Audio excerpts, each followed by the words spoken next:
Mataji, all glories to Srila Prabhupada, all glories to Guru and Gauranga. Thank you, Mataji, for joining and giving your association. Hare Krishna. Hare Krishna, Vanita Gandharvika Mataji, Dhanwad Pranam. My name is Niharika from Omaha. Happy Ekadasi. All glories to Srila Prabhupada, all glories to Guru Maharaj, all glories to assembled devotees. Hare Krishna. Hare Krishna Niharika Mataji, Dandavat Pranam, all glories to Srila Prabhupada, all glories to Guru and Gauranga. Thank you, Mataji, for joining and giving your association. Hare Krishna.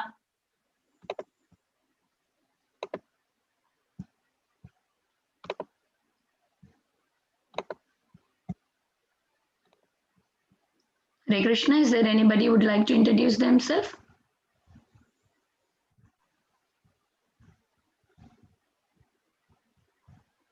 Okay. Mataji, shall I start the recording then, Mataji? Hare Krishna, I welcome everyone to Bhakti Sangha Japa conference call. Today we are very fortunate to have His Grace Keshavananda Prabhuji to enlighten us on topic Srimad Bhagavatam, 4th canto, 29th chapter, 82 verse. Hare Krishna, Keshavananda Prabhuji, please accept my humble obeisance. Srila Prabhupada ki jai, Guru Maharaj ki jai. I know Prabhuji is not there on the call. Before that we read the verse for Prabhuji. I would like to read the verse for Prabhuji.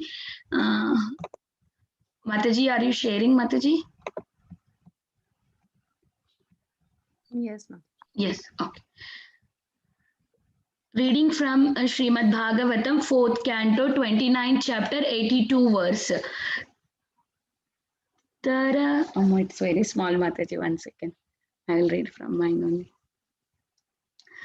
Tara tatra Tara ekagrahama naha dhira govinda charana nubhujam vimukta sangha anubhajana bhaktya tata samyatam gatha. Translation. Having undergone austerities and penances at Kapilashrama, King Prachinabari attained full liberation from all material designations. He constantly engaged in transcendental loving service of Lord and attained in a spiritual position quantitatively equal to the Supreme Personality of Godhead. Purport. There is a special significance in the word Tata Samyatma Gatha, which indicates that king attained the position of possessing the same status or the same form as that of Lord. This definitely proves that the Supreme Personality of Godhead is always a person. He is always a person in his impersonal future. He is the ray of his transcendental body. When a living entity attains spiritual perfection, he also attains same type of the body known as Satchit Ananda Vigraha. This spiritual body never mixes with the material elements. Although in conditional life, the living entity is surrounded by material elements, earth, water, fire, air, sky, mind, intelligence, and ego, he remains always aloof from them. In other words, the living entity can be liberated from material condition at any moment, provided that he wishes to do so. The material environment is called Maya. According to Krishna, Daiviyesha Gunamayi Mama Maya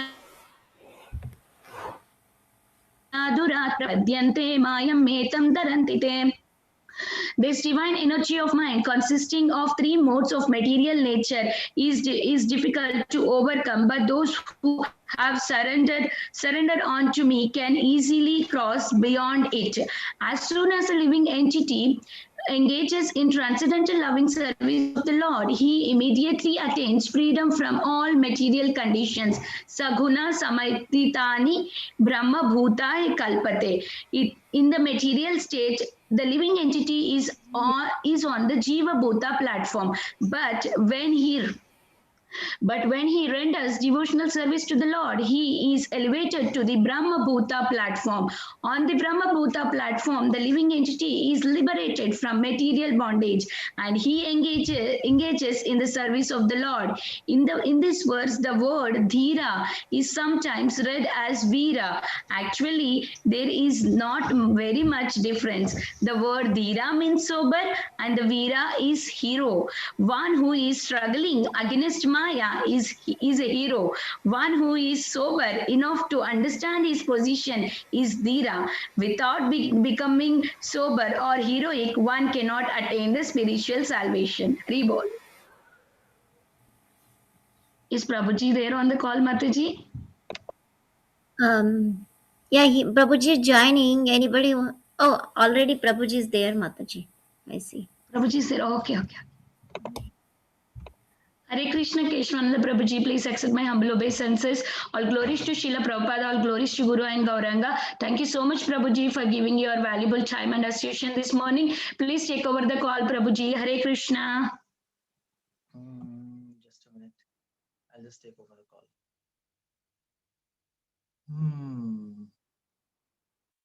Yeah, I think purport is, you read the purport, I think so. Just give me a minute. I'll just connect my Bluetooth. This.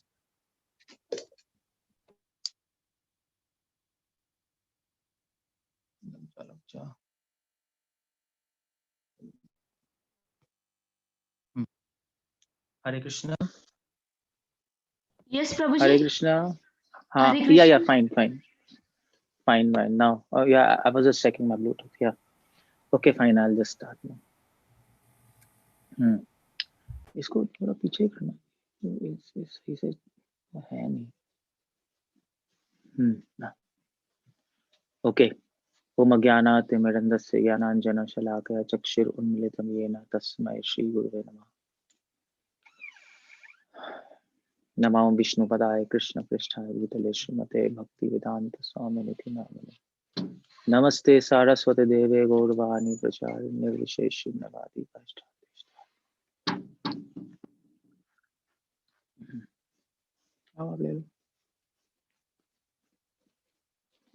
Okay, so we are discussing this topic,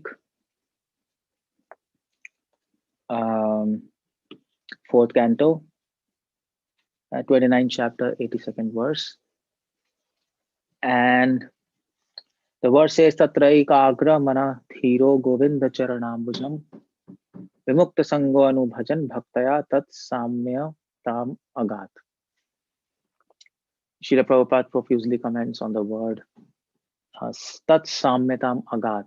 That's the word Prabhupada quotes there. But I think I will, so I'll come to that point, but let's take one word by word, this verse, what this verse is trying to say.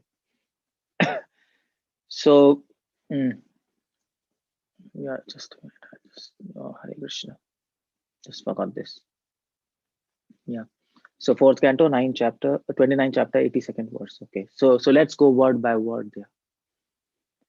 Now, here it is said, Tatra ekagra mana dhiro, Tatra ekagra mana dhiro, Prachin Bhari. He heard everything from Devarshi Narad and whatever we have been discussing, the anecdote and the meaning of that anecdote he heard, and then he went for tapasya. That's the point there. Austerities and penances, Prabhupada says. He understood the point basically. Narad Muni was trying to convey a point that devote your life to Krishna. Of course, it was difficult to convince him. That's why he took a different route, and he explained by a story, by goat and this and that, and then he said, I mean this and this. Well, finally, he understood the point. Sar dharman paritajye mame kam sharanam vraja. That's the point there. Surrender to Krishna. But to surrender to Krishna, that requires time and sense control and energy. You have to devote yourself to come to surrender to Him completely. Without complete surrender, uh, you can't go back to Krishna. That's why Krishna says, Sar Dharman Paritaja. Sar means everything. Everything you have, give it up. Every reservation, every fear, every attachment, just give it up and surrender to me. Now that's very difficult. Now you can abandon some things. Theoretically, if you understand, we have to surrender to Krishna, just like we all in a very neophyte condition. Yeah, we should leave things for the satisfaction of Krishna. We should surrender to Him. Theoretically, we can go to certain extent. Okay, we don't. We leave going to parties, what we liked before, and we leave tea and coffee, for example. 4 regulatory principles. We leave illicit sex, gambling. All these we do, but that's on a very gross platform. Krishna wants you to surrender right through your consciousness up to your soul. He wants your I. He wants you. That's what he wants. He doesn't want only your things. He wants that you should give up yourself also. That's what he wants. That's why it is said devotion is a path. Devotion is a journey without me and mine. That's devotion. So to do that, that's quite difficult, Krishna, because we have attachments to ourselves. We have attachment to this body. How do we know that? Because we have fear. Fear is a symptom of attachment. We have attachment to this life, to our life. How do we know? Because we have fear. We are attached to this body. Why? Because we fear diseases. We have attachment to a life because we fear death. That's the cycle of birth, death, disease, and old age. You see that? Attachment to one's life brings fear from death and birth. Attachment to one's body brings fear from disease and old age. And what is body? Mine. And what is life? Me. And that's why Prahlad Maharaj says, be free of me and mine. That's why Krishna says, Sar Dharman Paritajye. Leave me and mine. And that's the most difficult thing. So for that, you have to do austerities and penances. Otherwise, it's very difficult to get above this conception. That's what Prachin Bhari is doing. Tatra ekagra mana. He wanted to focus. Ekagra means focus. He wanted to focus his mind. Focus his mind on what? Focus his mind on this word, Sar Dharman Paritajye Mam Ekam Sharanam Praja. Focus his mind. How to leave my attachments and how to become attached to Krishna. That's our focus. That's what we are trying to do. The entire Krishna consciousness is about this. To think, to actually critically think, not just to think. A critical thinking on what we are attached to and how to get free of that attachments. Or in other words, accept the fact that we are attached to certain things. And once we accept, then the second thing is how to give it up. That's the 50% part of the story. Sar Dharman Paritajye. 50% is Mam Ekam Sharanam Praja. That now how to become attached to Krishna? How to become attached to Krishna's devotees? You see, I was thinking the other day, after so many years of devotion, and not so many years, I mean, what is so many years? It's 25 years, 26 years, whatever it is. After this, devotion, I realized the fact. Suddenly, I just realized the fact, and I was thinking, my God, it took me 25 years to realize this. And the point was that so in Mangal Aarti, so Mangal Aarti we attend, so we were just attending Mangal Aarti, and so Radha Shyam Sundar, we have picture of Radha Shyam Sundar, Lalita Vishakha, and all our acharyas, and I was thinking, so just thought, the realization came to my mind. We think in devotion, our seniors are our guru, senior devotees, they are our seniors.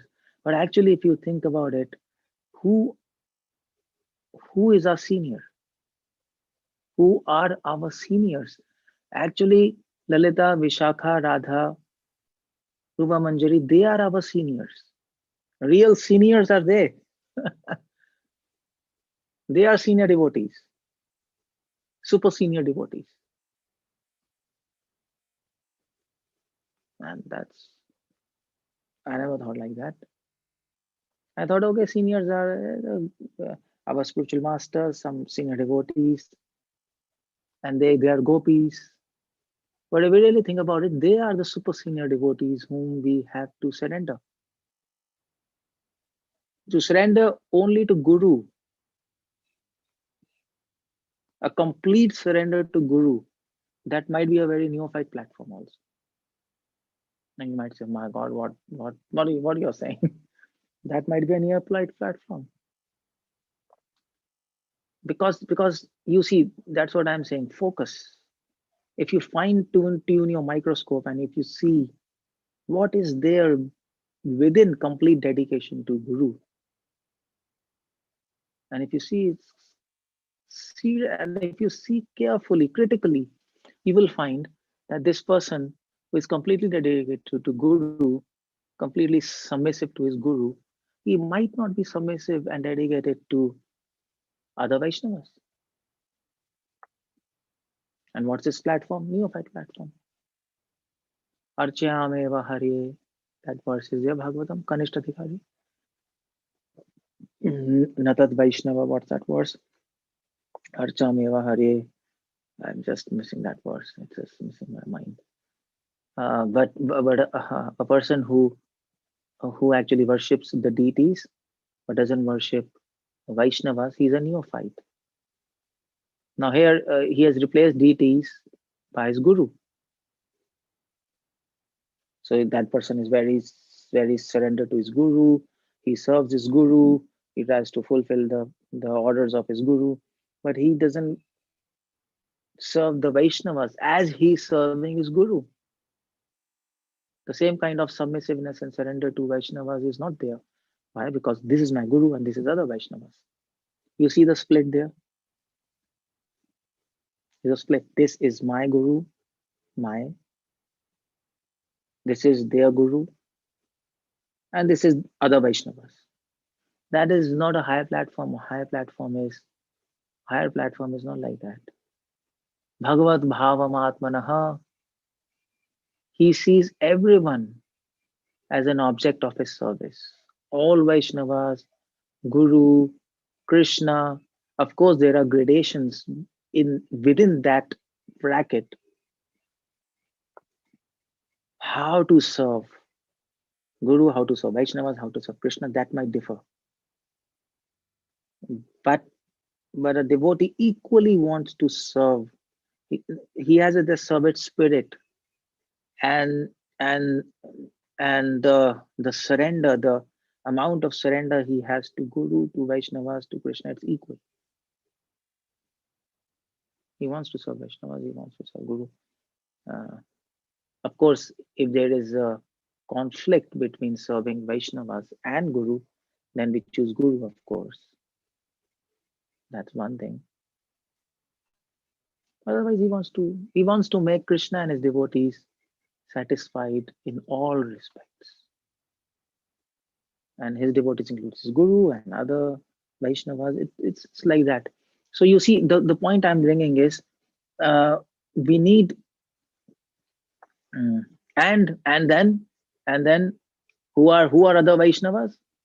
Other Vaishnavas include other Vaishnavas. Other Vaishnavas also include Radha and Manjaris and Gopis. They are also Vaishnavas. They're our seniors, super seniors. So you see that the whole point is, if you focus, this requires critical thinking. What are my attachments? What I'm attached to? And okay, I'm attached to my life. How to get rid of that attachment? What should I do?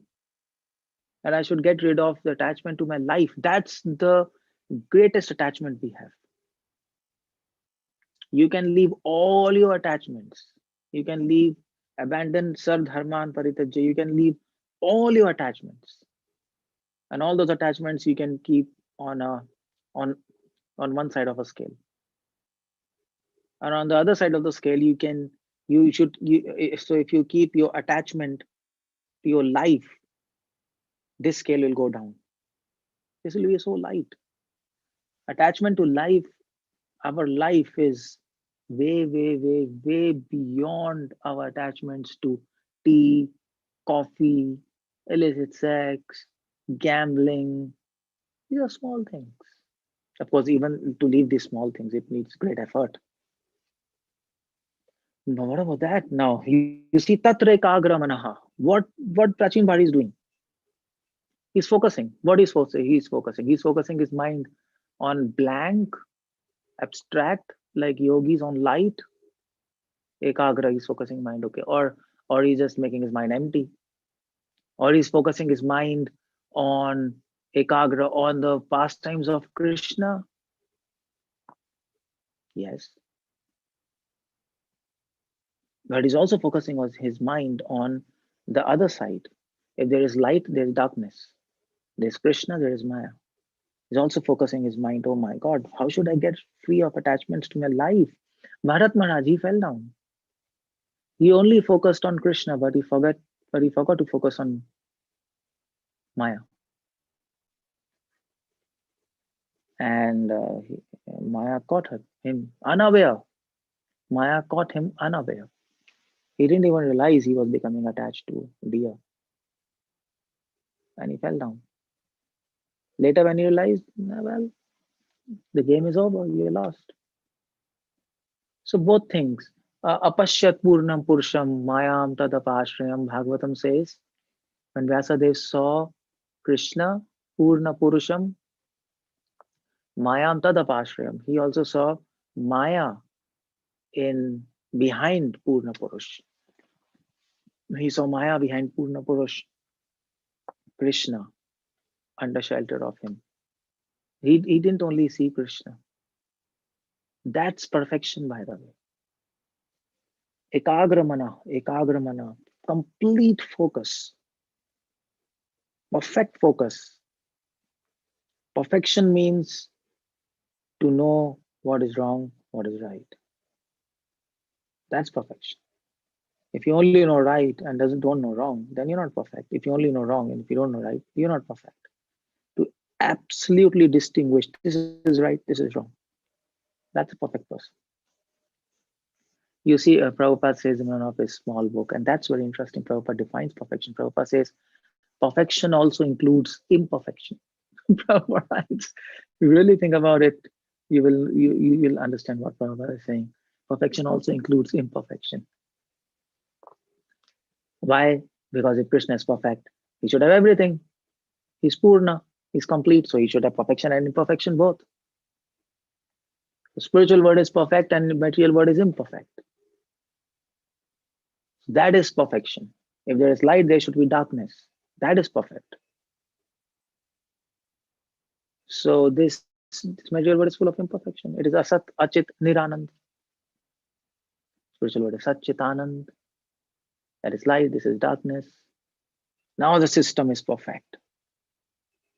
Krishna system is perfect because it has everything. It is complete.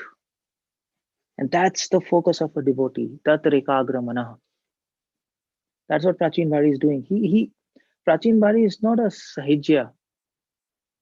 That he's in jungle and he's simply thinking of pastimes of Krishna and he's simply absorbed in it. That's fine to be absorbed in in pastimes of Krishna. But a devotee, a pure devotee, he is absorbed in pastimes of Krishna, and at the same time he knows how does Maya work. He's aware of Maya. It's not that he's unaware. Bharat Maharaj fell down because of that, because he was unaware of Maya. A devotee is completely conscious of Krishna, and thus he's completely conscious of what is not Krishna. If you're completely conscious of light, if you know light and the workings of light and the nature of light, then you know that one aspect of light is shadow, which means darkness. Just like you are seeing now behind me, there's a shadow. A person who is doing PhD on light, he also has to understand what shadow. Otherwise, his PhD is not complete. What is PhD? Do you know what shadow? You have done PhD on light? I don't know. You're crazy. So tata ekagramana, he's focusing his mind. Now, one thing when you talk about focusing ekagramana, the method of focus of devotees is very different from the method of focus of jnanis and yogis. Now, in fact, even the method of Gaudiya Vaishnavas on focusing on Krishna, that's very different from other Vaishnavas. Now, of course, jnanis and yogis, they don't focus on Krishna. We are focusing on Krishna and we are focusing on Maya, both. That's a focus.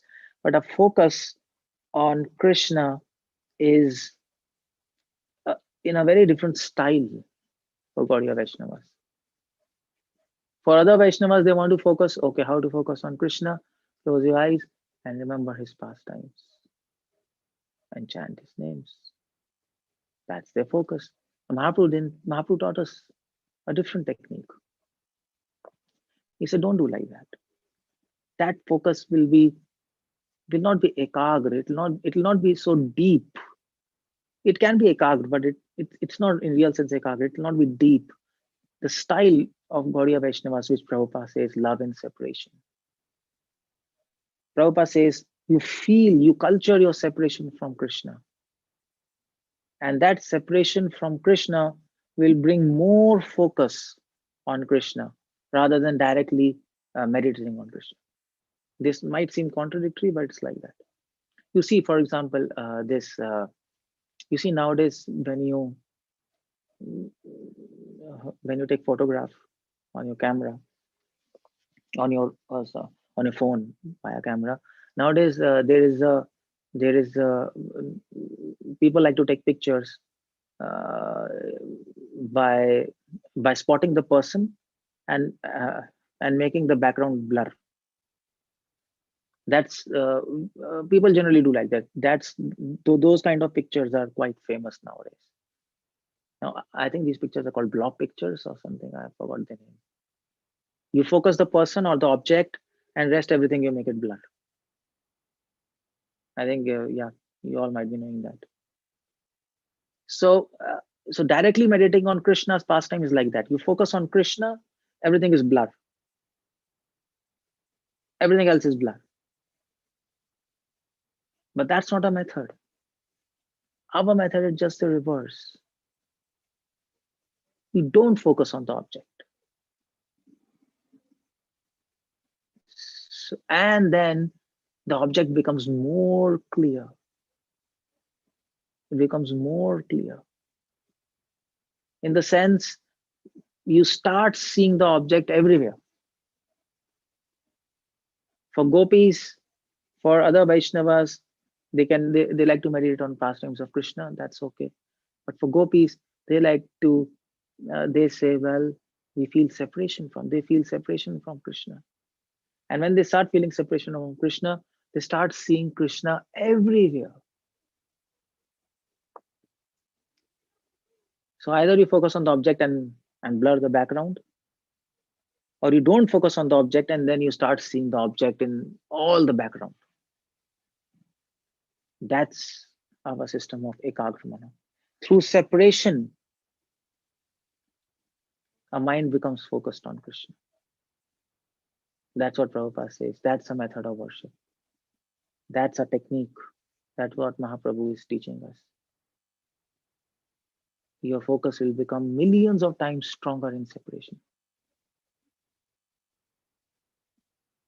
And because your mind will become millions of times focused on separation, more than focus which you'll get in just meditating on Krishna's pastimes directly. That's why the joy is more in separation. And also the misery and suffering is also, and pain is also more in separation. So separation, the joy of separation and the pain of separation, they go together. This is a secret of Krishna consciousness. When you know how to keep the pain and the joy together in your heart, that time tate gagramana. That's the point when your mind will become focused on Krishna. That's what Chaitanya Charitamrita says.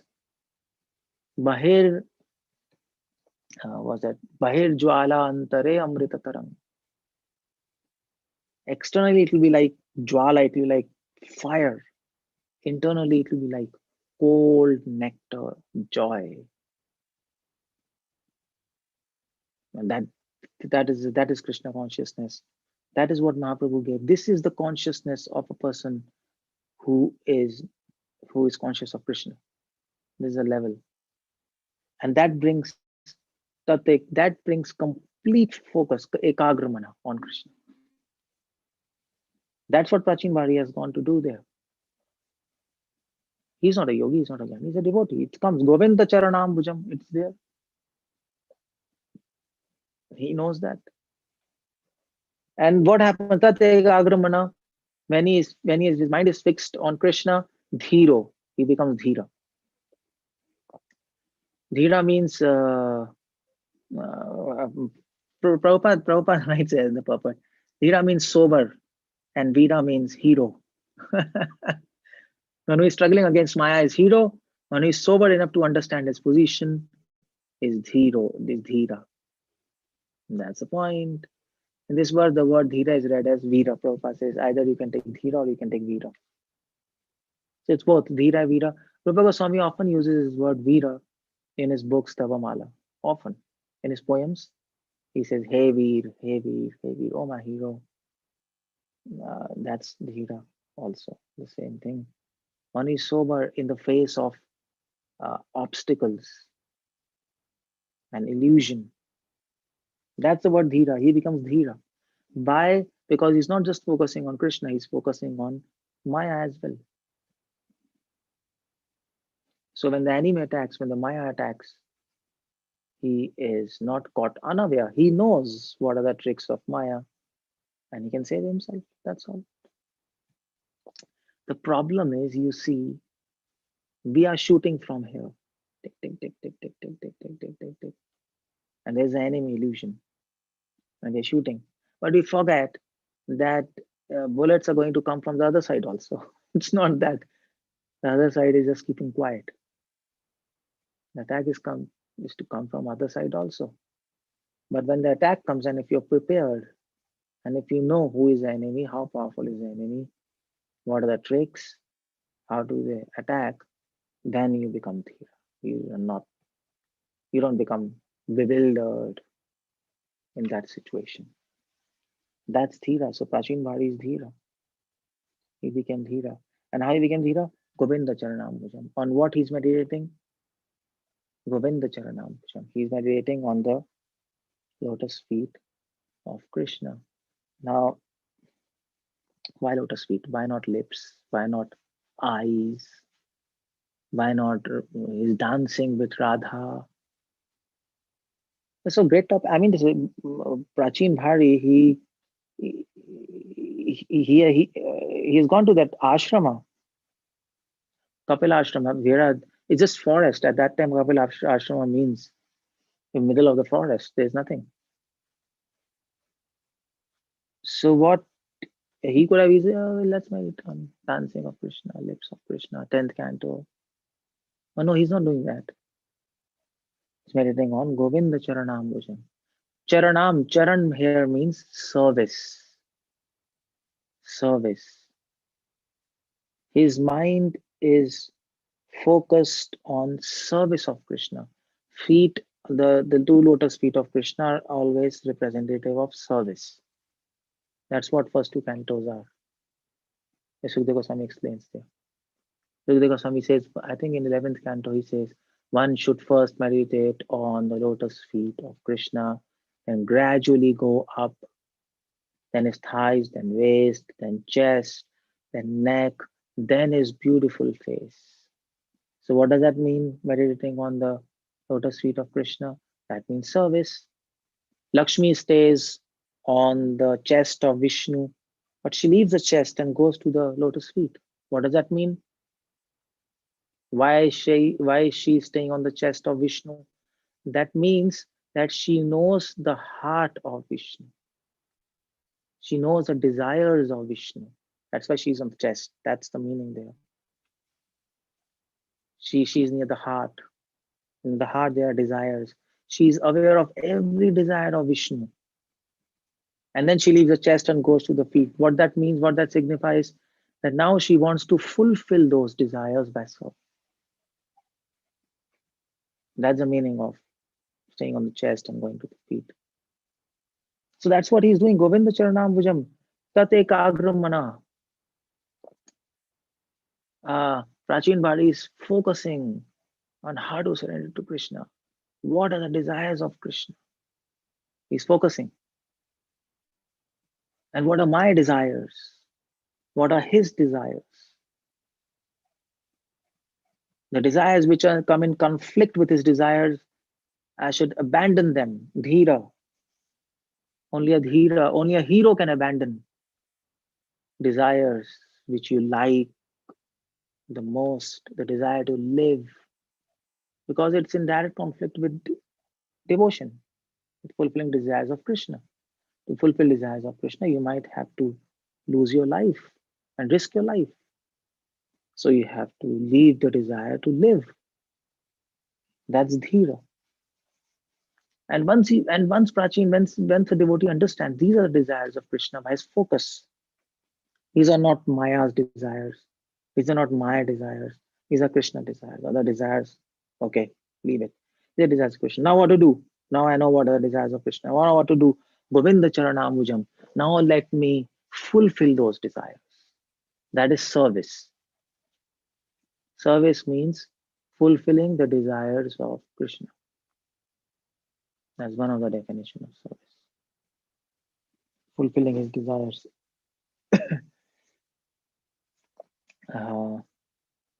That's the Te Agramana Dhiro Govinda Charanambujam. Fulfilling the desires. And also it can also mean when you will be trying to fulfill the desires of Krishna, then what will happen? You will face many obstacles by Maya. You will face many obstacles, and that's why Prabhupada translates there. One who is struggling against Maya is a hero. So if you take this word as Veera, then that means in the process of fulfilling the desires of Krishna, and in the process of understanding, in the process of fulfilling desires of Krishna, you might face many obstacles through Maya in the preaching process. But a devotee can conquer all those obstacles. Prachin Bhari could do that. That's why he's Veera or Dhira, as used the word there. Now, then what happens? Now the immediate question comes: what will happen if you do like that? If your attention is laser focused on understanding the desires of God and fulfilling it. You see, I'll tell you an example of this. Very nice example. Yeah, this is a good example. Ramanujacharya, he once went. He was living in Srirangam.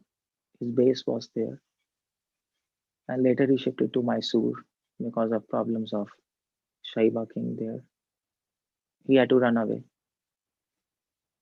But then after many years, he came back to Srirangam because that king, he died because of offense against Ramanuja. He got some really pretty bad disease of his neck, and he couldn't sleep, he couldn't eat, and he was that finished. But then But then he came, and then he was actually reading Divya Prabandha. Divya Prabandhas are songs of Alvars which are normally read every day in Sri Vaishnavism. So he was reading one poem written by one of the great saint known as Andal. Andal. And Andal in that poem expresses to Krishna, Krishna, I want to offer you 1,008 dishes. Oh Vishnu, I want to offer you 1,008 dishes. And in the poem, then she says, I also wish that I will play with you. I also wish that I will dance with you. And like this, and the poem is over. When Ramanuja could see there, oh, this is the wish of Andal. She wants to offer 1,008 dishes to Vishnu, and she couldn't do that. So I should fulfill the desire of Andal. And then he asked all his devotees to prepare all these 1,008 dishes, and he asked them to offer it to Vishnu on the behalf of Andal. You see, that's the difference when we read books and when they read books. There's a difference. We read books, and okay, we might be able to even sometimes not even identify what are the desires of devotees and Krishna by reading books. But even if we understand the desire, yeah, okay, fine. But no, we have to then fulfill it. And for that, there'll be big obstacles. But then, hero, become a hero. That's all. How to become a hero? Ekagramana, by focusing your mind. Cross all the obstacles. That's one meaning here also of this first line. To preach, you need a lot of focus, by the way. Little inattentiveness and we'll fall down. It needs a lot of focus. Real preaching, not just giving lecture. Real preaching means to help people to raise their consciousness, not just give lectures. That's not just preaching. To help them so that the consciousness raises. Preaching is not also party time. That okay, we have few devotees in our sangha and they come and then we give lecture and then they go and that's all finished. That's not also preaching. Some gathering and taking prasad, honoring. That's a part of preaching. That's okay. Giving lecture is a part of preaching, but the main content of preaching is helping them to get above the level what they are in, what they are stuck in. That requires a lot of efforts. Bhakti Santa said, we have to spend 2,000 gallons of your blood to make one person pure devotee, and 200 gallons or 2,000 gallons, whatever it is. 200 gallons is also too much. So he said, but I didn't really understand what he means by that. But now I understand after preaching so many years. To get people out of their level in which they're stuck in, it's a big, big job. Because nobody's ready to get out of their level. It's very difficult to go to a higher level because you're stuck. You're attached to that level and you can't see beyond that level. And you think that wherever you are, that is the logically justified place where you should be. Yeah, I should be here. Yeah, this level is good. I understand everything on this level. But no, there are higher levels which are beyond your understanding. And you can enter them, provided you have faith in people and in scriptures whom you are reading. And then you can turn your mind 360 degrees so that you can go to that higher levels. That is required. And that is a hero who can do that. So what happens if you do all these things? Vimukta Sangha. You become Vimukta Sangha. You, what Prabhupada writes? Prabhupada writes, free from material association. We become free from all, Prabhupada in the purport writes, free from all material designations. In the translation, Vimukta Sangha. If this kind of focus you can achieve in your life, this laser kind of focus you can achieve in your life, then Vimukta Sangha, you become free from all material attachments, even to the attachment to your life. Permanent freedom from the attachment to your life, to yourself. What to talk of anything else? Even freedom from the attachment to detachment. You're no longer even attached to detachment. You are Nirgun now. You're Nirgun, you're even beyond mode of goodness. Trigunatit. Vimukta Sango Anubhajana Bhaktaya. And what happens is, then you can continuously engage. Anubhajana means continuously engaged in the service of Lord. At that point, when you're Trigunatit, when you're beyond Rag and Dvesh, when you're beyond all attachments and detachments, then you can continuously, I mean to say, not just physically, but mentally, your mind will be continuously engaged in the service of Lord. At that time, the only object, the only focus will be how to make Krishna perfectly happy, supremely happy. How to make Krishna supremely happy. Let's put it like that, not perfectly, supremely happy. That's called Anubhajanam. Continuous engagement, continuous service in Krishna, by your mind, how to make him supremely happy. At that time, the need to meditate on the pastimes of Krishna will arise in your heart. Because that's a way to make him supremely happy. So mind will be engaged, your body will be engaged, your soul will be engaged, your body will be engaged in physical services, your mind will be engaged in remembrance of God, continuous. There's no break. When your body is tired, mind will be engaged. When your mind is tired, soul will be engaged. Soul will be engaged in, body will be engaged in physical service, mind will be engaged in remembrance, and soul will be engaged in the sankalp, in the desire to serve Krishna, the continuous, intense desire to serve Krishna. That will always be ignited in your soul. Your soul will be on fire. That's what Sudhir Goswami is saying here. Anu bhajana bhaktaya. Bhaktaya means through devotional service. This kind of devotional service. Continuous engagement. At that time this will happen. And then what will happen is Tat Samyatamagad. Prabhupada comments on this. Now we come to this in the purport. Tat Samyatamagad. Very important line.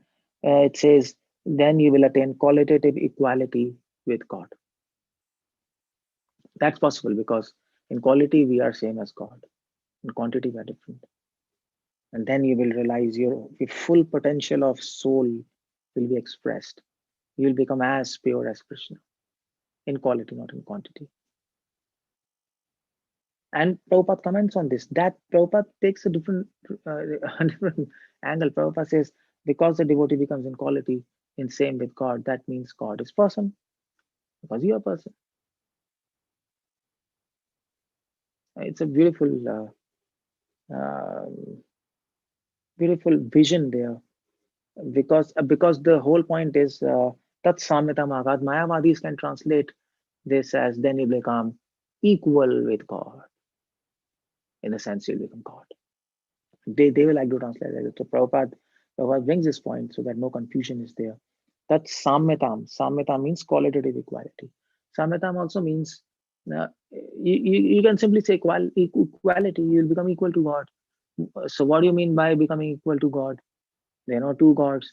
So that means you become God. So that's why that's what Prabhupada says. These are very significant words because this needs clarification. Otherwise, you'll go into Mayavad.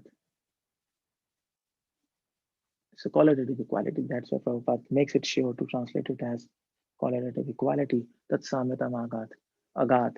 And then Prabhupada says there,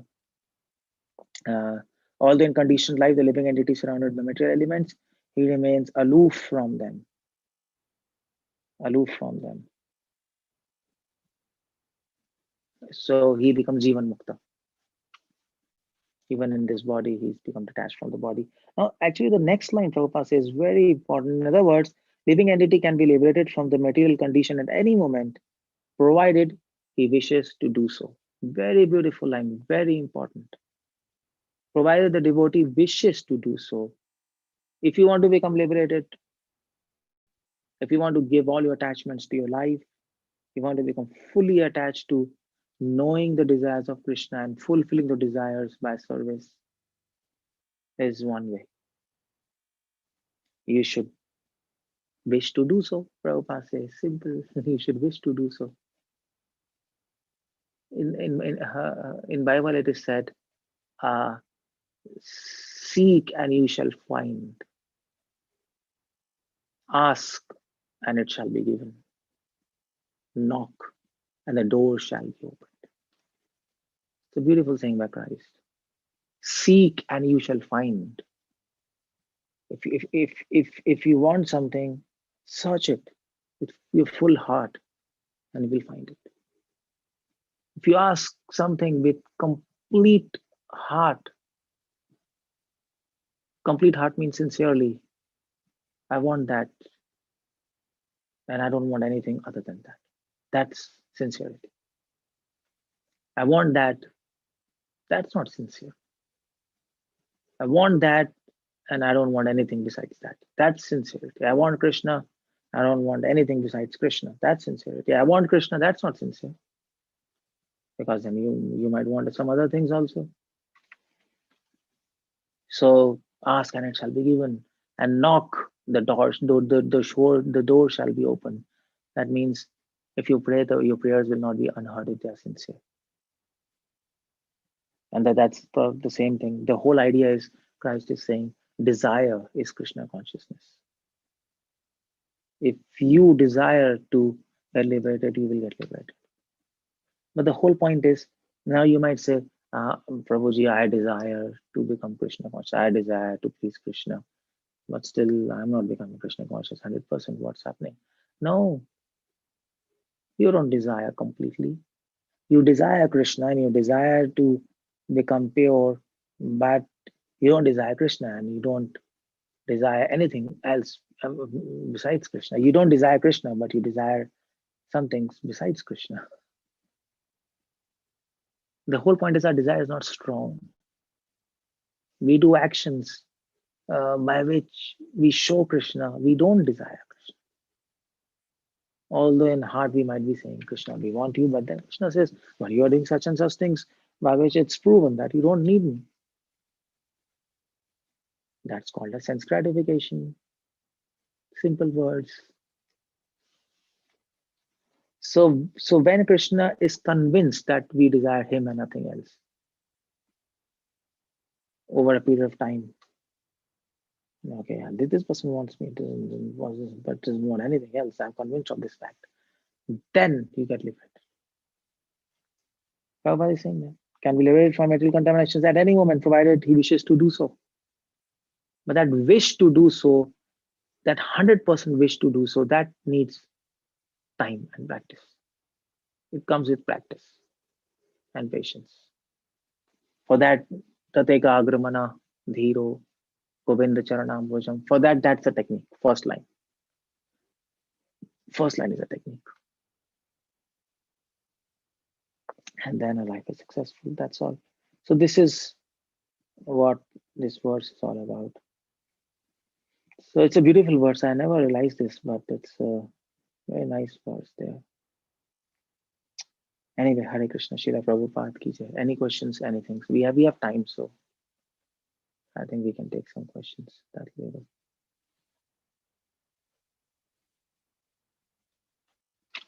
Hare Krishna. Hare Krishna, Prabhuji. Thank you so much for such a beautiful class. Hare Krishna. Is there anybody having any questions for Prabhuji? Please.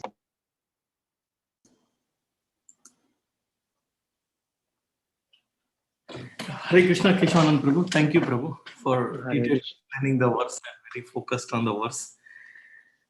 So, Prabhu, have two questions, Prabhu. One is you mentioned that focusing on Krishna, is not sufficient, right? We need to focus on Maya also. Yeah. So that one, like focusing on Krishna means, we are in light, right, Prabhu? We are not aware of darkness anymore, right? So that's what Krishna also says, like in Gita. Right? So No. Krishna says, Krishna doesn't say that we are not aware of darkness. We are in light, but we are aware of darkness. Otherwise, if we are not aware of darkness, then we will go into darkness by our own free will.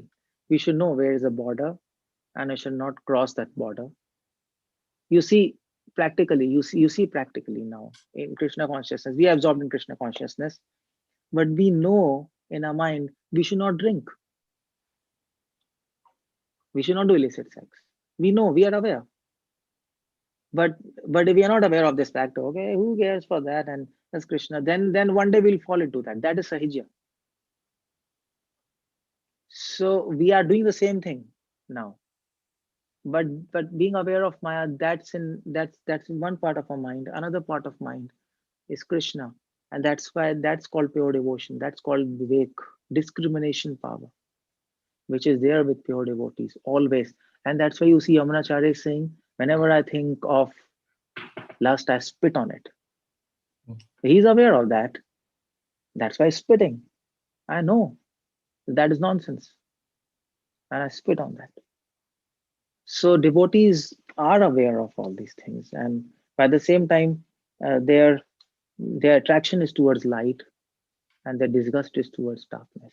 That attraction changes. That preeti changes. Now our attraction is towards darkness and disgust is towards light. But that will change. But we'll be aware of the whole situation. Not being aware of certain situation, that is called illusion. That's called illusion. We are not in reality. All right. Reality means reality. You know everything about reality. Vedyam vastavam vastuvatra shivadam. But not being aware of something, that's tamogun. In darkness, ignorance. I'm ignorant of that. Come on. You are aware, your consciousness is expanding, and then so it's similar like God. God is aware of Maya, isn't it? Krishna is aware of Maya also. Otherwise, what? But he's not entangled into Maya. Same thing with us. But can we say this way, Prabhu, that being in this material world, we already know about the darkness, right? No, we don't know. That's the whole point there. Okay. No, that is the whole problem. We assume we know about darkness, and that's another Maya. We are in Maya within Maya. So Maya, what it does, Maya will make you convinced that you know me, but you don't know. It's just like a spy. You see spy? So spy will go, he's our person, we think he's our person, but he's not our person. That's Maya. So, okay, fine. I'll give you a practical example. What about our relatives? They're ours, and this, our wife, our children, they're ours. No, sorry, they're not yours. They are your enemies. You don't know your enemies are with you. Am I right? So we don't know what is Maya. That's the whole problem. We don't know the power of Maya. And that's why Prabhupada said once, devotees don't fear Maya. That's why they'll fall down. They don't sufficiently fear Maya. Because we don't know. Once we know the power of Maya, we'll fear it. So we don't know. Otherwise, if we understand what is Maya, your sleep, your hunger will just vanish. You will just tremble. Raghunath Goswami says in one of his poems, in Savavli. Raghunath Goswami says, if you understand what is Maya, You will tremble in your pants. You will shake. You will not be able to sleep. That is illusion. But we sleep nicely, am I right? We sleep peacefully. Then this means Maya is not that fearful. What do you want? What do you want to say? Come on. That is why pure devotees, they can't sleep. They know what is happening. They are very fearful. And that fear is a good fear. That fear from Maya makes them, the more they know Maya, the more they become fearful. And that fear helps them to elevate in Krishna consciousness, to engage in Krishna consciousness 24 hours. That's what is happening there. Maya is difficult to know. That's my answer. Anyway. Okay, thank you. So one more question, Prabhu. On when Prachini Barishat went to this Kapil ashram and is meditating, can we say now he is following the Ashtanga Yoga process? Not exactly, because I don't think so. Does this chapter mention he's following Ashtanga Yoga process? Doesn't mention, no? No. No, it doesn't mention anywhere. It doesn't mention even in the later part, isn't it?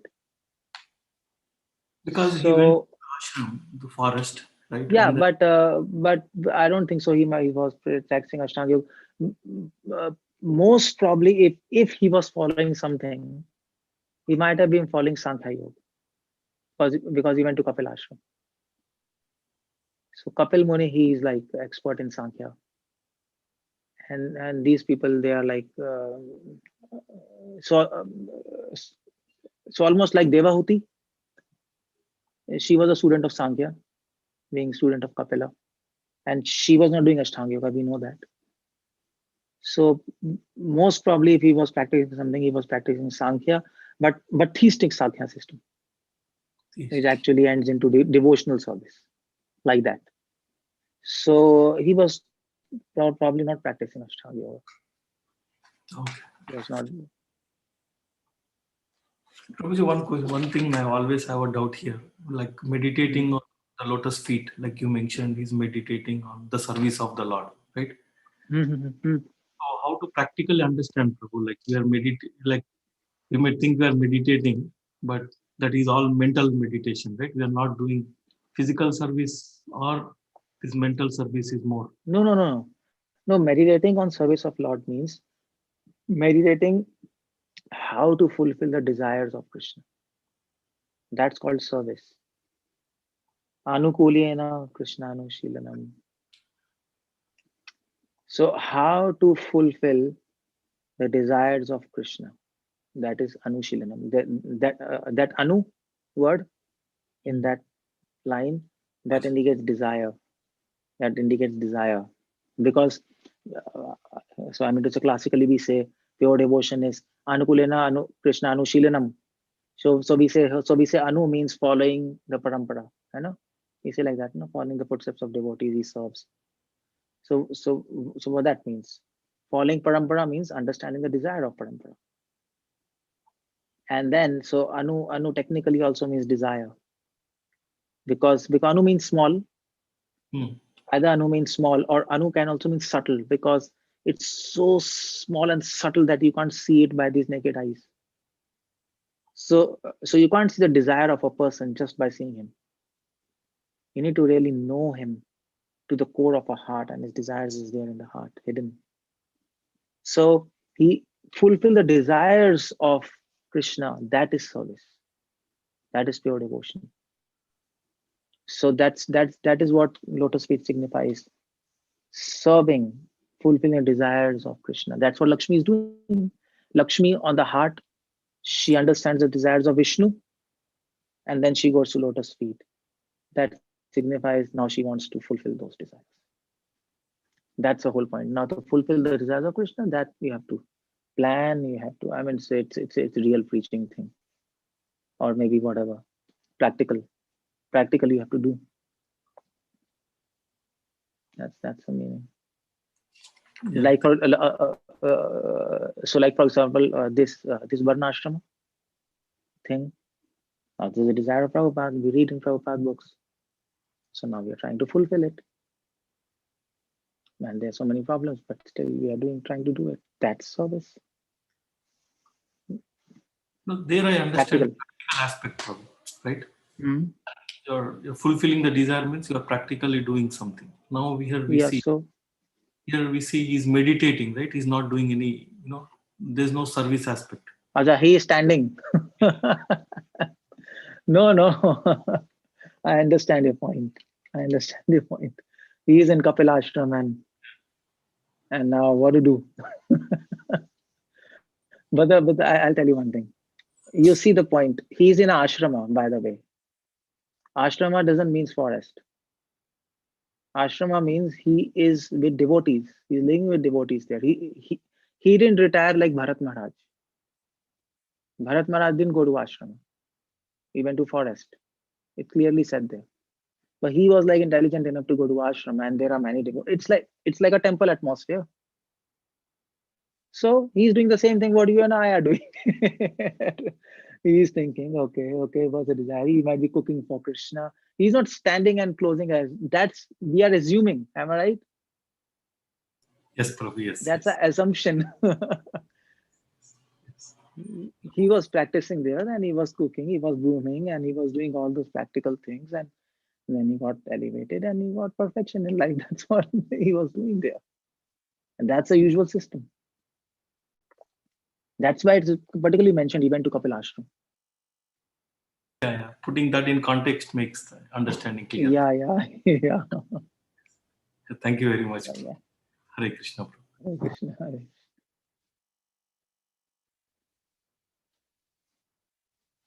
Okay, I'm not spotlighted. I have to be careful. I'm in spotlight. Okay, anybody wants to ask any questions or what? What's there?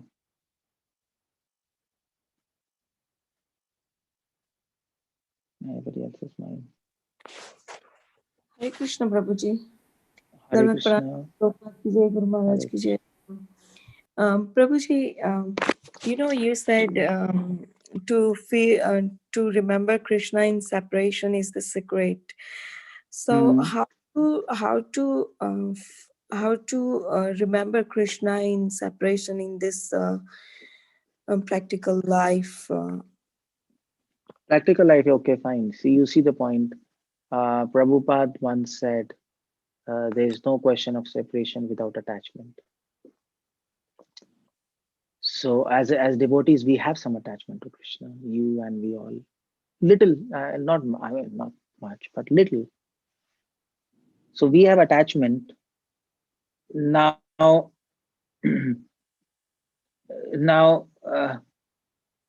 because we have attachment, we attach to Krishna, but at the same time, we know that Krishna is not there with us. He is there in Golok. He is there in form of his holy names. He is there in form of his deities. But we are separated from him. He is there in Golok. He's Radha, and his pastimes are ended, and he's there. 5,000 years back, he went away. So it's natural to. So you have to remember this fact that we are away from Krishna, rather than this point that we are with Krishna. Whole meditation will be very different for Gaudiya Vaishnavas. We can do two things. Either we can remember, okay, Krishna is with us always in form of holy name, in form of deities, and that's very nice. But we don't like to focus on this point. We like to focus on the point we are away from Krishna. We like to focus on the fact that when we are chanting, we can lose Krishna due to the power of Maya in the form of holy names. Maya can snatch our deities from us at any time. Maya can destroy our devotion. So that fear of losing devotion, that's a meditation. That the fact we are away from Krishna, that's a meditation. But if you go to other sampradayas, for example, if you go to Vallabh Sampradaya, go to Nimbak Sampradaya, they will not like to meditate on this. Although they will experience this, but they will not like to meditate on this. They will like to meditate. Oh, Krishna is with us in form of deities. He's so nice, and we are chanting holy names. Krishna is there in holy names. Their whole focus is different. You see, in Vallabh Sampradaya or Rabhar Sampradaya, let's compare these two. Both devotees will feel both sentiments. They also know they are separated from Krishna. They also know they will also feel fear when they will think, oh my God, in this material world, I might lose Krishna at any time. What will happen then? But they don't like to meditate on that. For us, very different. We like to meditate on this. The whole point is we like to meditate on the negative aspect. We like to meditate on the positive thing. So in that sense, Gaudiya Vaishnava's mood is little pessimistic. But that's what Mahaprabhu came to teach us. There is joy in negative thinking that nobody knows. There is joy in positive thinking that even ordinary person knows. There is joy in union that even animal knows. There is joy in separation. That secret nobody knew. Namo Mahavataniya. Mahaprabhu said, come, I'll tell you. You might think that we are separated from Krishna and to meditate on the fact that, oh my God, I might lose Krishna at any time. To always think about that, it'll make you depressed. No, there is joy in that, because in that meditation, your remembrance of Krishna will become millions of times more than in the type of meditation when you think, I'm with Krishna, Krishna is with me. It's very nice. And that's why there is pain and there is joy. That's what I was explaining. So our whole focus is very different. So we always like to think. This is what Srimati Radharani is doing, by the way, in Vrindavan, Golok Vrindavan. When she meets Krishna, she is happy, but she's focusing on the fear. I will get separated from Krishna. What should I do? She's so fearful. That's what her meditation is, the fear of separation. So that you see the difference there. Our meditation is very different. So that's why scholars like to say, scholars always comment that the Gaudiya Vaishnavism is all about pessimism. Pessimism, you understand pessimism? Pessimism, how to say pessimism? Always thinking negative thing. It's so difficult to attain Krishna. Ha Radhe Vrajadevike Chalilete. Krishna, where are you? Oh Krishna, I don't have devotion. I might leave. Whatever I have, it might be snatched from Maya. Krishna, you're so away from me, and I'm rotting here in this material world. Even though you have made yourself available to us in form of deities and in form of holy name, still I'm so useless. I'm not able to access. I'm not able to serve them properly. And who knows, later Maya will snatch away even this opportunity which I've got. You see, all negative thinking. But this negative will then give us positive joy. This negative will attract positive. You see, that's the whole point. That's what is mathematics of spirituality. If we are positive, Krishna is positive, we'll repel. But if we are negative, Krishna is positive, that will attract. Because positive, negative attracts. So that is a mood. Whole Gaudiya Vaishnavism, that's the mood. And Mahaprabhu said that's the best method of meditation. So you see, practically, that's what we have to do. Did you understand? Yes, Prabhuji. So the thing you said is like it's a truth that we are aware of Krishna. Yes, he's there in our heart, but he's not practically there in front of us. Like pratyaks nahi hai. Yeah. So and it's a truth that I'm not able to see his all the pastime. I'm away from him. Like, Gopi in Gopi Gate, Gopi, all the Gopi, they, like, or when he went to the for Gocharan, Gopi was thinking, I'm not able to, like, I'm not qualified to talk about Gopi, but I'm just taking example. So they were thinking about about his lotus feet, that every Yeah, day yeah. he, like, so and that separation, a whole day they were thinking in that Okay. feeling. So Hmm. so right now, like, yeah, I'm a way away from Krishna. No, And but no, but then you have to think on this point. See, generally we keep on thinking. Generally, what devotees do, they think, okay, Krishna is playing ball with their friends. Krishna is there with Yashodama. Their meditation is like that, but our meditation is not like that. We think about that, but more we think we are away from Krishna.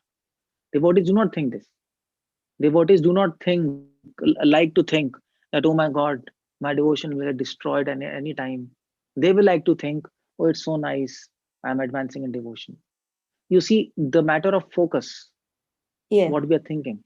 So because devotees say, my God, if we are always thinking, my God, I'll leave my devotion get destroyed, I'm away, I'll become depressed. That's the fear they have. But no, that's not the point. In that there is joy. That's what they don't know. That is a method to attain Krishna. That's why Krishna says, Ma Chucha, do not fear. Krishna says, you will have fear when you will enter this path, because it's all negative thinking. It's all negative. It's not positive, because if you go to Vrindavan, Sahajyas will, if you tell to Sahajyas, see, you should always think that my devotion is will get destroyed, I'm away from Krishna. And even if I'm in front of deities, don't try to become happy. Even in front of deities you will feel happy, but don't focus on happiness. And you see, deities focus on the fear that you will lose Krishna. Now the Krishna which you are seeing in front of you, they can't understand anything. They say, what the hell? They say, I am enjoying in Krishna consciousness. There is Krishna deities, there is my holy name, there is Prasad, and I'm meditating on Krishna pastimes. It's so nice. But that's not the point. We are not meditating on the so nice fact. We are meditating on so bad fact. What can happen to us in this material world? So the whole meditation, the whole thought, focus on thoughts is different. And devotees do not do, because they think they'll get depressed. But no, Mahaprabhu says, don't fear. Krishna says, Ma Sucha, do not fear. Enter this path of negativity. Enter this path of pessimism. Don't, when you see deities, don't be happy that you are seeing beautiful Krishna. You will feel happiness when you see beautiful Krishna. That's, of course, as a Vaishnava. But don't think about that. Think about the fact that you will lose this happiness in this material world, such a dangerous word. Maya will snatch your happiness. Think about this when you're seeing Krishna. And this meditation is very different. And then you see the miracle of this method of worship. This is method of worship of gopis. When gopis are seeing Krishna, they are feeling joy. Krishna's eyes, Akshan Vatam Phalamidam Na Parama Vidana, Gopi says. This when they see Krishna, they say, this is what eyes are made for. Now we realize our eyes are made for. Why Creator made our eyes? Just to see this object, Krishna. But they are not meditating on this. They're feeling happiness, but their whole meditation is, I will lose this object of beauty. What to do? That makes them bewildered. That is worship and separation. You see the point there? The whole thinking is very different. yes, Prabhuji, thank you. Because when you were saying that devotees focus on their and their service, so that was true about me. That how to, like, our focus and thought were um, going in different direction, then uh, feeling separation and like Yeah, yeah, yeah, yeah, yeah. yeah. So that Yeah. that is 100% truth about me. Thank you, Prabhuji. Prabhuji, I Hare think you Krishna. give class Hmm? on the like this point, that On. might can help us more. Okay, yeah. Maybe next time. Let's see. It's a difficult topic, but if you say, we'll do that sometime. And thank you, Prabhuji. I'm thinking like this is the way of Sri Chaitanya Mahaprabhu used to think. Yeah. Thank you. Hare Krishna, Hare Krishna. Hare Krishna.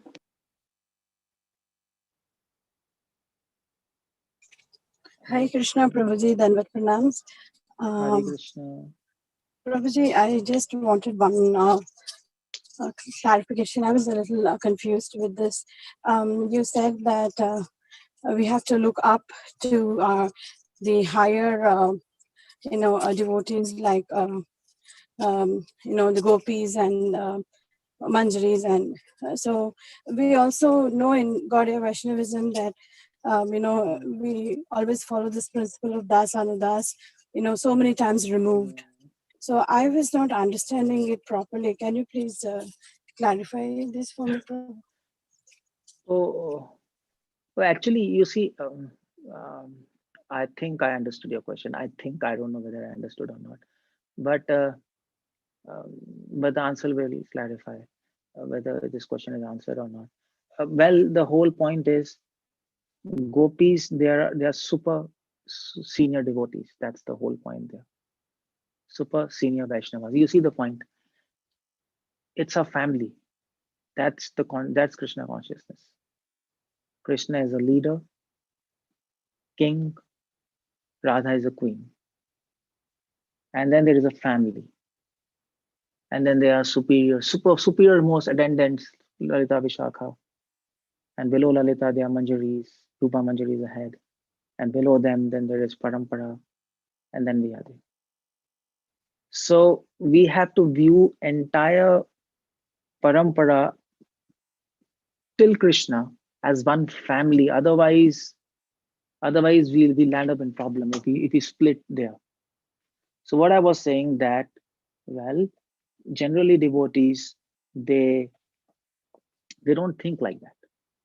They think, okay, spiritual master, devotees, and then spiritual world, as if they are just disconnected from that. So those things are very high. Yeah, they are high. We know that they are high. Who has access to spiritual realm? We can understand anything about spiritual realm. At the same time, we know this fact that it's one family. There are seniors and seniors and seniors and super seniors. And then Krishna. So we are serving under them or through them. And that makes a lot of sense. Then you have a sense of belonging to a family. Then you don't think, okay, our family is limited to this world. No. Our family extends in spiritual world also. Because you see, the point is, as devotees, as we all devotees in ISKCON, or anywhere, it's not ISKCON, I like even new devotees, we think, okay, this is material world, that is spiritual world, that is we are disconnected from that. There something is going on, and that's too high. Now we are not supposed to even think about that. We are here, but that's not a holistic vision. Our feet is here, but our vision is there. If your vision is also here, then you're stuck upon mundane platform. That's what Jiva Goswami says. You firmly place your feet in this mundane world where you are in the parampara, but your vision should be there. Your family extends till there, and that consciousness has to be there. Otherwise, what will happen is we'll become disconnected from spiritual world in a mind. And every devotion is half of the game is in the mind, isn't it? In this box.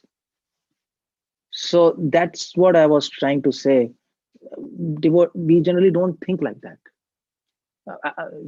You see how many times we think about Lalita or Vishakha. How many times? Tell me. Most of us, mostly not even once. Maybe on Lalita Ashtami. Or Lalita Ashtami or Lalita, I don't know, Lalita Sapni or what? Yeah, Sapni. Yeah, one day elder. So, or Lalita Shashti something, I forgot. So at that time we remember, but otherwise we just don't remember. But no, we have to remember 24 hours that's our family. And we also have to remember that's very high. They are worshipable. Otherwise, they become Sahajiyas. But if we don't remember them, then we are not Sahajiyas and we are not even devotees. We are nowhere. We are just disconnected. So Bhakti Thakur used to say that spiritual realm is not the property of Sahajiyas. They're not supposed to. It's not that they're thinking about Radha, Lalita, Sakhi and Gopis, then they are, we are not supposed to think about them. No. We are supposed to think about them in a right consciousness, in this consciousness. Puja lara kapat gaurava bhange. Let's face it, it's there. It's there in CC, it's there everywhere. We can't hide that fact. So that's the whole point I was trying to bring there, a sense of one family under Radha and Krishna, extending from this mundane world right to the spiritual world through entire parampara. And we don't do like that. Am I right? We generally devotees, okay. Parampara jana bhalo mate. Know your parampara nicely. Nobody cares about that. I mean to say, people have not even read Prabhupada books. Who is our acharya? What to know of teachings of other acharyas in our parampara? But devotee says there's no need. Okay. Yeah, there is no need. I mean to say, but at the same time, there is a need because we have to understand what is entire parampara demanding from us, and then we can harmonize many conflicting problems. I mean, you see, when we advance in Krishna consciousness, there'll be so many contradictory aspects of Krishna consciousness, which we'll not be able to solve ourselves, even by reading Prabhupada books, because we'll not be able to see the solution in those books, because our eyes are covered by sins. So we need to understand from different angles, and then the book opens, and then we can see, okay, this is a solution. Yes, this is how we harmonize. That harmonizing capacity will not come if we don't understand parampara, and if we are not connected with spiritual world, if we are not consciousness through right up to Krishna. So you see the point there. That's what I was trying to. I don't know whether this answers your question or not. I don't know what's your question. Is it or is it not? Yes, Prabhu, I think the perspective from which you were explaining, I was not able to get that. So you're saying that we need to keep the higher principles in mind and not just be carried away with the lower ones, and also expand our vision so that we are more inclusive and we don't just think about our gurus and, just our circle of devotees, but yeah, right. think that this is a whole family. Yeah, fine.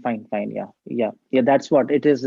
It is not just a family in ISKCON, or it's not the family in Gaudiya Math. It's family, whole parampara, right up to spiritual world. That's the whole point there. We have to be very broad in our thought at one level. Otherwise, there'll be problems there. That's what I was trying to say. Thanks. Hare Krishna. Thank you. Hare Krishna.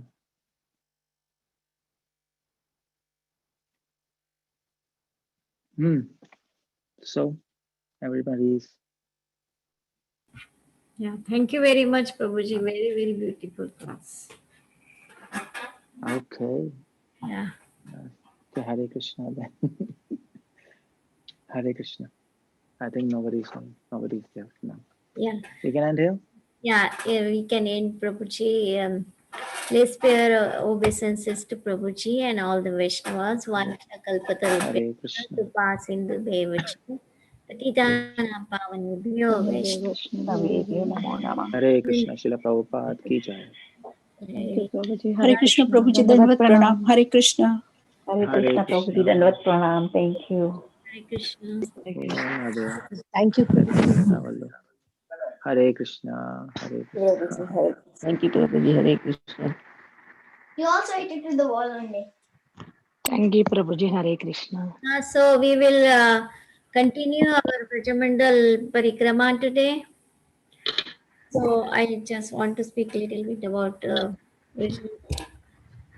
why do we have to do this Parikrama, and why do we have to go to Vrindavan and Mathura and all these places, because Krishna says, "This is my home," and what is our life is centered around? It's centered around Krishna, and where Krishna lives in Vrindavan. So that's why we have to go there for looking for Krishna. Like whenever we go to Vrindavan, our mood should be like, you know, like our Sri Swami say, "He Radhe Vraja Devi ke chalalite, he Nanda Suno Kuta." So like that, we have to look for Radharani or Queen of Braja, oh Radharani, oh Lalita, oh Krishna, where are you? Like that, we have to search for them, and that's why we go to Vrindavan in this mode of Acharya. So thank you very much, Mataji. You can continue our yatra. Today is day 10. Day 10. Thank you, Mataji. Day 10, day 10. Yeah, we will do our prayer, Mataji. Usually what, because to save time, I do Om Agnanati Vrandasa before itself and start the parikrama.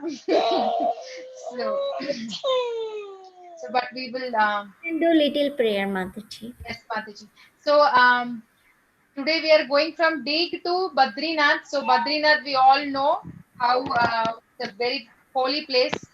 So it's not so easy to go to Badrinath also. We have to do a really big austerity to go there, be it in Adi Badri or Badrinath in Himalayas. So we definitely need blessings to go there. So we will take blessings of Srimati Radharani, Sri Krishna, Sri Chaitanya Mahaprabhu, Sri Nityananda Prabhu, and all the devotees, and then we will start our party. So this will be our map. So how many of us know that there is Badrinath in Vrindavan? Isn't it surprising? First time I heard, I got so surprised. Yes, Mataji. You're so surprised. There is when we went, my parents were with me, and they were so happy. Oh, we didn't go to Badrinath, Kedarnath, so we are going here. They are so happy that we got it here. Mataji, I was also very surprised. I didn't know that it was there. And so this is our map.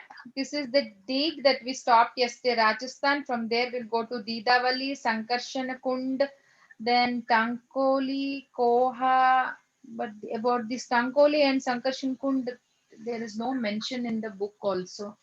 And then we will go to Kadambakanan tree, Alipura, then Tapasya Kund, then Badrinath temple. That is the Badrinath. So around Badrinath, we have a small parikrama that we will see tomorrow, but we will cover this part today. So actually, before even starting this, how did the name Badrinath come? So the name Badrinath came once. What happened? Narada Muni goes to see Lord Narayana. We know that Narada Muni can go anywhere. So he will go to see Lord Narayan. And then we know how Lord Narayan is in Vaikunta. He is sleeping on the Ananta Sesh. Then Lakshmi Devi is massaging his foot. And then, he's relaxing. So Narada Muni goes and he will say, "My dear Lord, what are you doing? Now, if if whatever the great people do, the common man follow. So you are just, relaxing here, doing, he just talks, that you have to do something so that you will set as an example. You leave an example to the humans, like to the others. Then Narayana will be thinking, yes, maybe that sounds good. I should actually do something. And he will say to Mother Lakshmi that, okay, I think Nagalok. So he will say, you go to that place.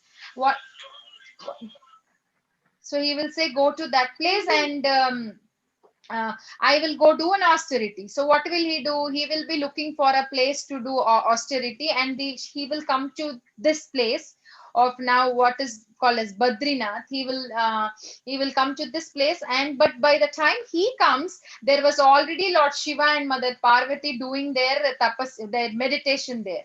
So then he will be thinking like what to do. Then what happens? The next day, there is one kund called Tapasya Kund here, if you see here. So when Mother Parvati and Lord Shiva are there, they will find a small baby. Then Mother Parvati feels a lot of motherly affection towards the baby, and she wants to take the baby home. But Lord Shiva will be warning, no, it's okay, just no, just ignore. But she will not listen. Then she will take the baby, the boy baby, and she will keep the baby in their house or their place, whatever we call. So she will go take the baby there, and then they'll go back to take their bath again. But by the time they come back, the doors are opened. Because we close the door and go outside, right? So the doors are open. Then they were thinking like, what is what is this? And the place where they kept the baby, the baby is no more. In the place of baby, Lord Narayana comes. Then they will understand that that boy is none other than Lord Narayan. Then Lord Narayan mentions that, this place I want to do my meditation, I want to be here. So then what will they do? Lord Shiva will say, I already told that we will go and do some other place, but Parvati was insisting that we will do our tapasya here. Then what will they do? They will go to an other peak on the Himalayas, and Lord Narayan will stay here. So how will he get the name of Badri now? So now after a while, Mother Lakshmi will go back to Vaikunta, and she will realize that he is not there. Like Lord Vishnu is not there. So what will happen? She will be searching for him. Where is he? Where is he? And then she will see Lord Vishnu here. When he sees Lord Vishnu here, but she understands that he is in a renounced order now. So she cannot do all the services that she's doing in Vaikunta as Mother Lakshmi. So what will she do? She will think, okay, at least I will give him shade where he's doing the austerities, and she will she will transform herself into Badri tree. So she became the Badri tree under which Lord Narayan is doing the meditation. So that's why it is called as Badrinath. That's the reason why it is called, the place is called Badrinath. So now in this Badrinath, this is called, the Badrinath in Vrindavan is called as Adi Badri. We know Adi means original. So what in Vrindavan, Vrindavan is a place like which has, India is a place with millions of holy places. Like I'm saying, like so many holy places, right? So all the holy places are reciting in Vrindavan. Everything is there. Gangotri, Yamunotri. Name a place, it is actually there in Vrindavan. So Adi Badri means it is the original Badrinath, and the Badrinath that is there in Himalayas is an expansion of the Adi Badri that is there in Vrindavan. And actually the benefit of visiting Adi Badri is 1,000 times much, it's much beneficial than visiting the Badrinath in the Himalayas. And in Kartik, if you visit, it is 10,000 times much, more. This is not what I am saying. I heard Indradyumna Swami Maharaj saying this. So I'm just telling what he said.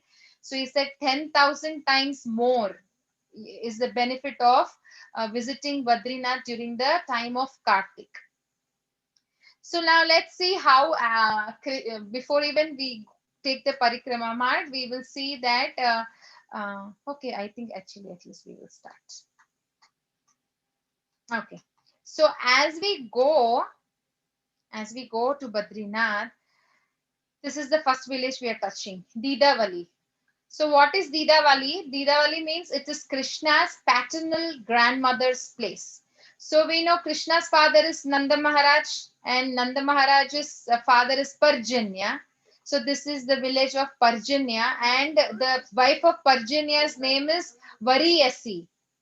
So Variyasi is the grandmother of Lord Sri Krishna, and Didavali is the village where she is staying. So Rupa Goswami writes in Sri Radha Krishna Ganodesha Deepika that Krishna's grandmother name is Variyasi. She is very respected lady in Brajamandal. Her body color is of kusumba flower. She wears green garments and she's short. Her hair is milk white, and she calls Lord Krishna as the moon of grandsons. So that is what he mentions, and this is her village. And as we walk further, there is this Narsimhadev. So why this is from the book what Loknath Maharaj has published. So we see, we are very familiar with Narsinghadev, Mayapur Narsinghadev, but this Narsinghadev is white in color.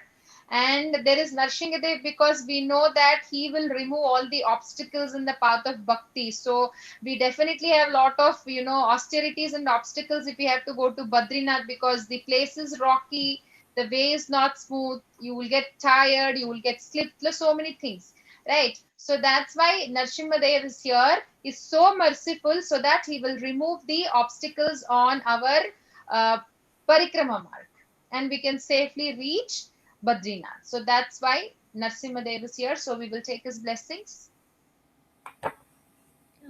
And as we go forward, we have Ko Gaon. This is one village. This Ko Gaon is very, very famous for milk sweets. They make varieties and varieties of milk sweets. And this is the place where actually Krishna was lost. We know that Krishna escapes. Now we sing Gopi Geet every day during the month of Kartik. So we know how gopis, are feeling separation from Krishna, and they're, crying. They're asking Krishna to come back, right? So this is the place where they actually lost Krishna.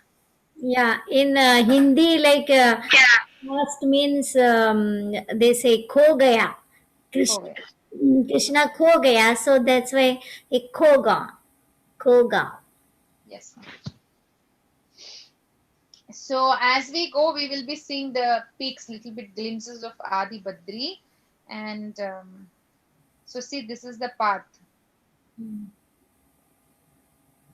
And so now we have up all the mountain now.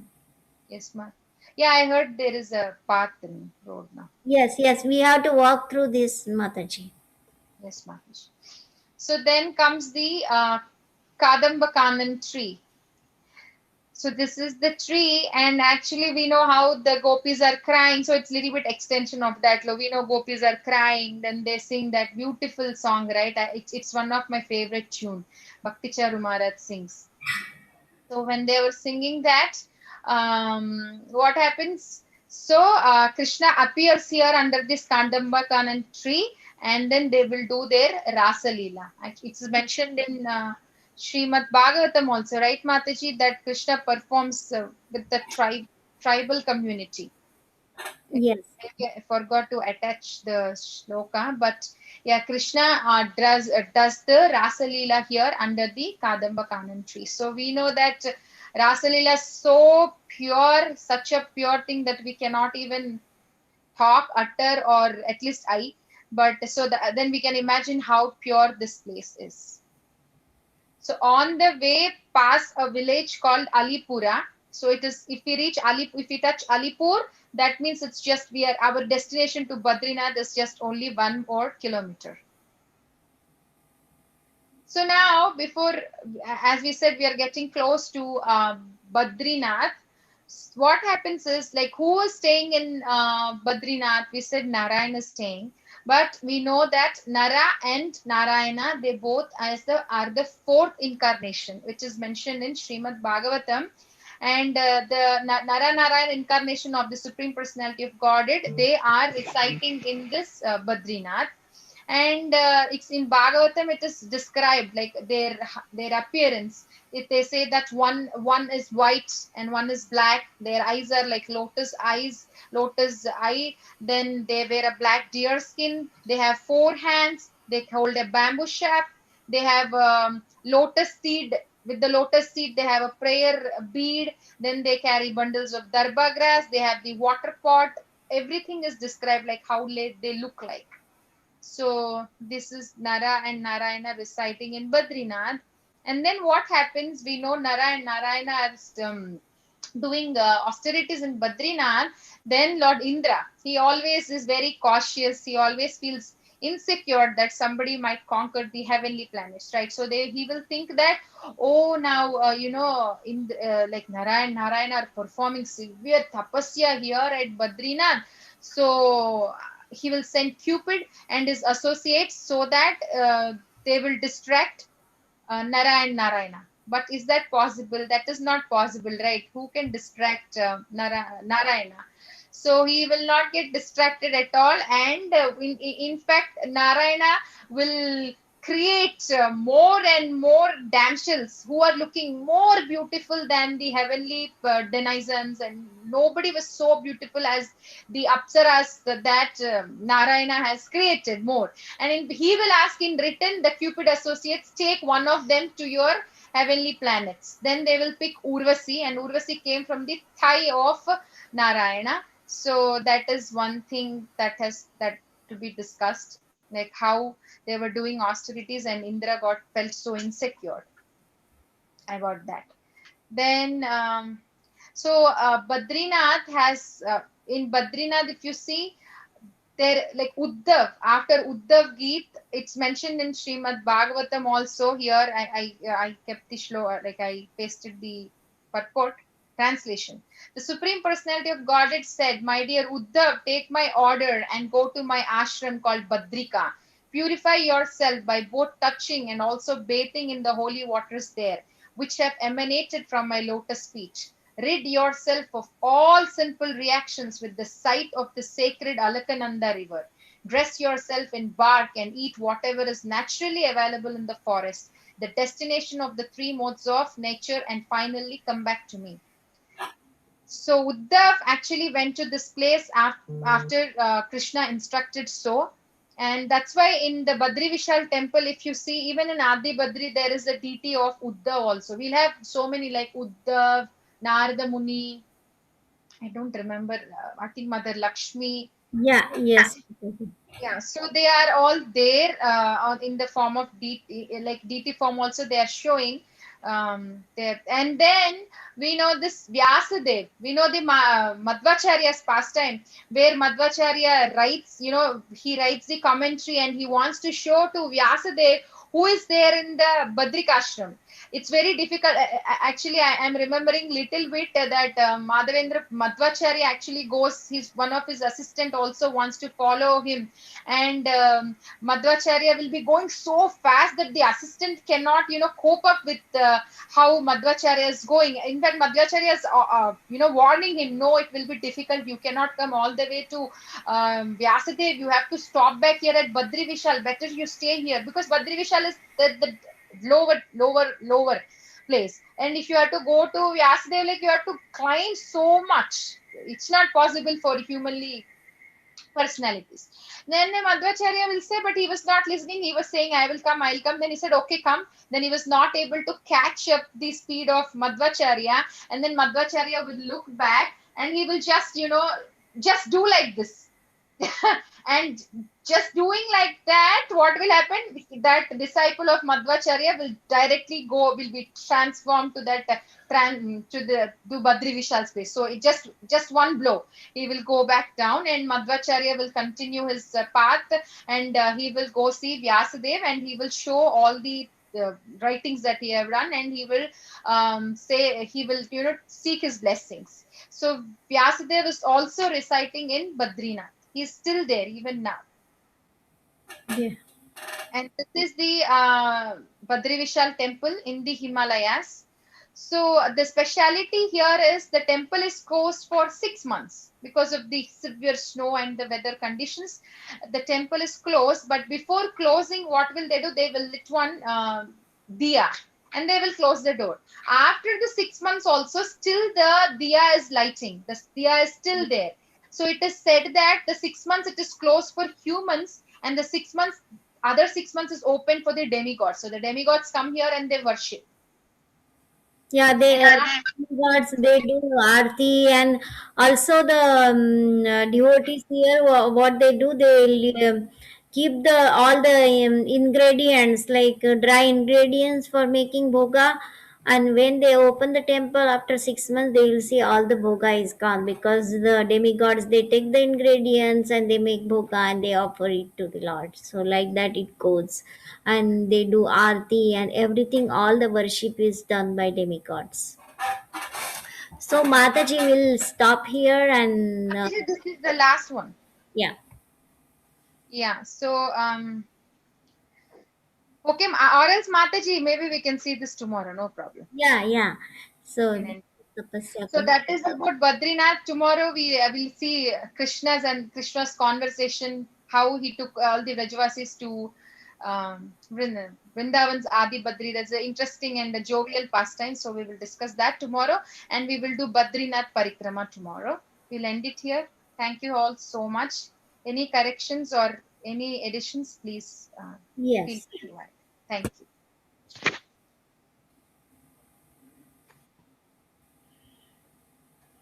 Thank you, Mataji. Hare Krishna. Hare Krishna. Thank you, Mataji.